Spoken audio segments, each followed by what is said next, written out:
Today, humanity stands at the crossroads of its time, with the forever encroaching threats.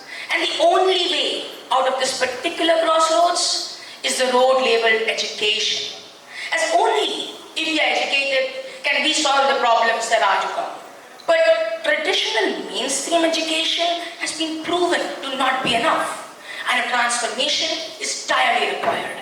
And who better for this than Dr. Abdulla Rasheed Ahmed, Minister of State for Education in the Republic of Maldives. Dr. Abdulla Rasheed Ahmed was recently appointed as an external advisor to the SGEF22 University. He did his bachelor's in commerce, majoring in accounting and human resources from the University of Tasmania, along with masters from Nottingham University and a doctorate from SGEF22. He has been honoured with many awards such as the Qasim Ibrahim Award for Excellence and the Principal of the Year Award 2010 from the Ministry of Education. We would like to call Sir up on stage. Over to you.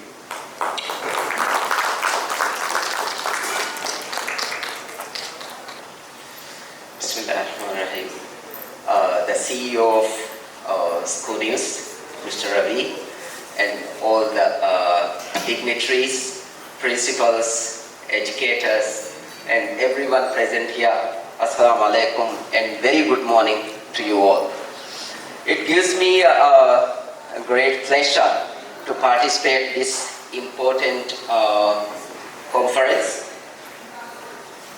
I'm sure many things regarding education will be discussed and we all will be enriched from this conference. Before I carry on my keynote speech, let me congratulate and welcome to ScooNews successfully completing 6 years, and today is the happy 6th anniversary. I came to know that the past conferences organized by the ScooNews are really wonderful. I have watched the videos. So ScooNews, Ravi and Mr. Ravi's team is doing really wonderful. So I think they deserve a bigger round of applause. I'm going to take a few minutes to talk about transforming education. UN Secretary General Antonio Guterres is giving a lot of emphasis in transforming education. A World Leaders Summit will be going to held in September, New York, to discuss and decide how to transform education. When we are talking about transforming education, we can see there are many things to be transformed. The world has changed in many ways. Technology has changed, knowledge has changed, and the demands for the labor market also change. So then the question is, we the educators, education sector has been changed in a similar way. So that's something every educator should think of. Let's look at what transforming education means for UN. According to UN, transforming education means empowering learners with knowledge, skills, values, and attitude to be resilient, adaptable, and prepare for uncertain future while contributing to human and planetary well-being and sustainable development. So this is transforming education means. When we are talking transforming education, the first thing I want to bring the attention of my fellow educators, the first thing we need to think about, how do people define education? What does really education means? The common citizen, a parent, according to my experience, for the common person, education means sending the child to school, then producing the result. That's education. Nothing more than that. As long as the child is producing the result, if the exam results are good, then both the parent and the school are happy. Then the question is this really education? Therefore, the first thing to transform education is to redefine education and make everybody understood what education means. What really the child is going to school. What's the responsibility of the teacher and what's the responsibility of the parent and other stakeholders. So I'm not going to talk any point in detail, but I just want to tell you this is very important because first of all, if our definition, if our direction is wrong, then how could we take the child to the right destination? There is no way that we can do that. Just now, the UN definition of transformation, very clearly it talks about the knowledge, skills, values and attitude. But when it comes to exam, all these things are not taken into consideration, only the knowledge. Only the knowledge. In 20th century, knowledge was very important because knowledge was limited, knowledge was within the teacher, and knowledge was not accessible. But now, knowledge is everywhere, our fingertip. So therefore, we shouldn't be that much content-oriented, knowledge-oriented, and exam-oriented. So I leave that point to all educators to think about how can we redefine education, how can we make people understand what really education means. When we talk about transforming education, another important thing I want to highlight is how we teach the students or the kind of pedagogy we are using.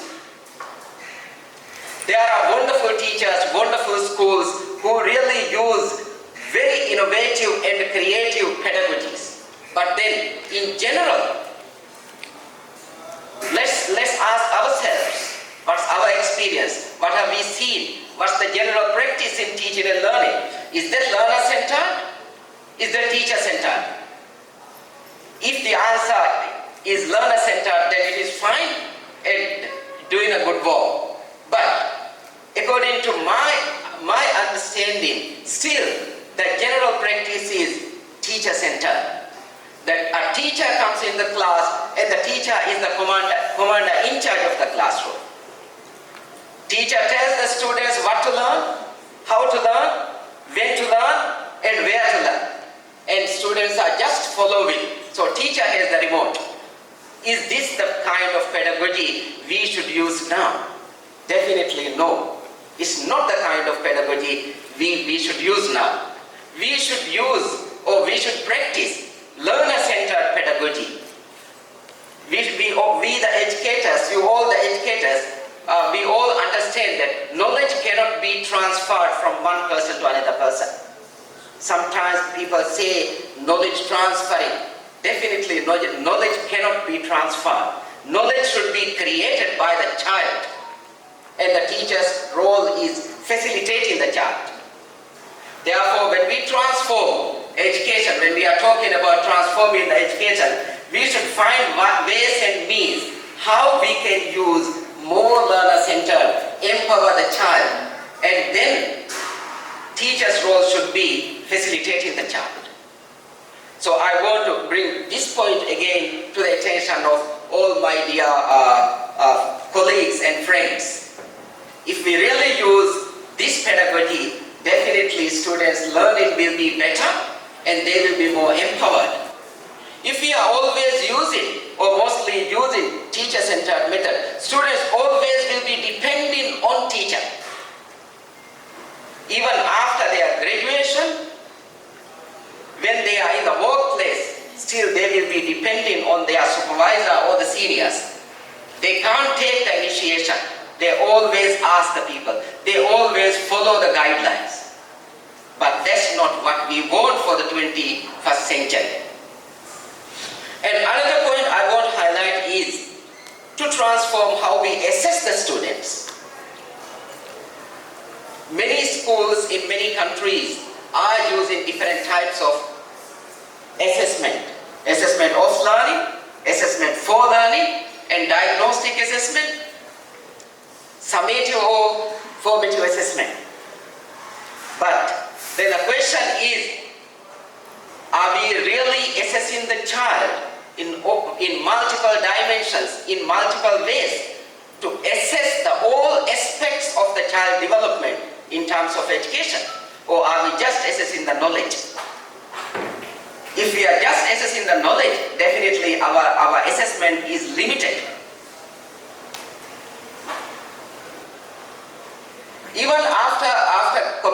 grade 10 or grade 12, if our assessment is, or our terminal exam is, or our board exam is only assessing or measuring the child in terms of the knowledge,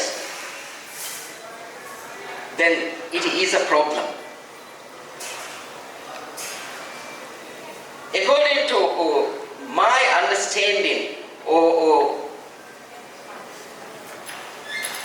the best way I can say, assessing the child in everything just now I mentioned, that is KSA, knowledge, skills, attitudes and values.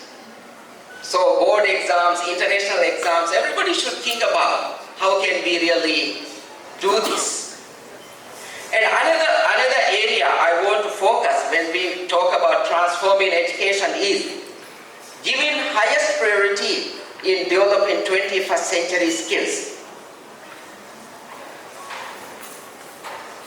It is our responsibility to inculcate these important values on our children, our students, to make them future ready, to make them meet the demands of the 21st century labor market.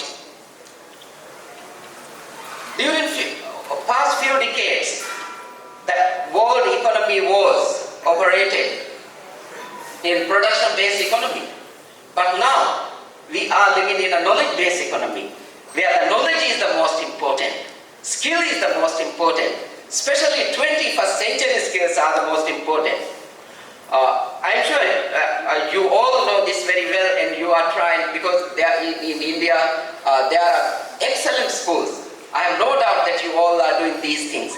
But just to give more emphasis, and when we are talking about transforming education, if we really give importance to 21st century skills, 21st century skills broadly categorized in 3 categories of skills. One is learning skills, second one is life skill, third one is interest skills. I am not going to talk about all these. From this, I just want to highlight about the learning skills, 21st century learning skills. Some scholars, they say it is 4C, other scholars, they say it's 6C. So let me take 4Cs. If we really give importance in developing these 4Cs through teaching and learning, students will be in a better position to lead a brighter life. So, in short, these 4Cs, the first one we can say collaboration. We are living in a globalized world, and as a result, we can see people from various cultures, religion, nationalities, especially in the multinational companies. In India, there are a lot of multinational companies. Therefore, students should be ready to work with the people from various cultures, various religions. So, through teaching and learning, we should teach the students how to work collaboratively. And second, see critical thinking and problem solving. I think this is something very important. Even in the Maldives culture, we can see very easily people believe what others say without question. So the result, that shows the lack of critical thinking. If we really have enough critical thinking, if somebody gives us a news or says something, we have to ask the questions, we have to verify, then only we have to accept. But normally when somebody says something, very easily we nod, we accept, then we tell it somebody else which we don't know a reality. So our students really need critical thinking through different ways and means of the pedagogies. The third C is communication. Another very important. To whom the child, whatever the profession the child chooses, whether a teacher, lecturer, doctor or any other, without effective communication, nobody would be successful. Therefore, communication is important. And the last one, definitely the least, the most important, I believe, is creativity and innovation. The richest people in the world, richest companies in the world, they are the most creative people. They are not really using any physical or natural resources. They are using the creativity intellectual property. If I give few names, if we can start from India, some very famous Indian CEOs like Sundar Pichai, the CEO of Google, Satya Nadella, CEO of Microsoft. So these are Indian origin. There are many Indian origin, very famous CEOs like Twitter CEO or many other. And the richest people in the list also, if we call, definitely those who are, majority of them are the most creative people. The last point I want to highlight is a UNICEF conference held in India 2019 shows that young people in South Asia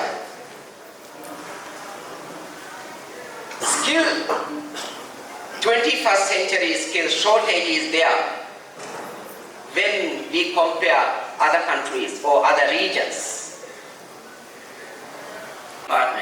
So thank you everyone. I can see very close friends from here. Even many educators. I have already participated in many conferences in Delhi, Mumbai, Bhubaneswar, Nagpur, many other places. So it's a special pleasure by seeing these wonderful educators. Thank you everyone. I wish this conference will be a very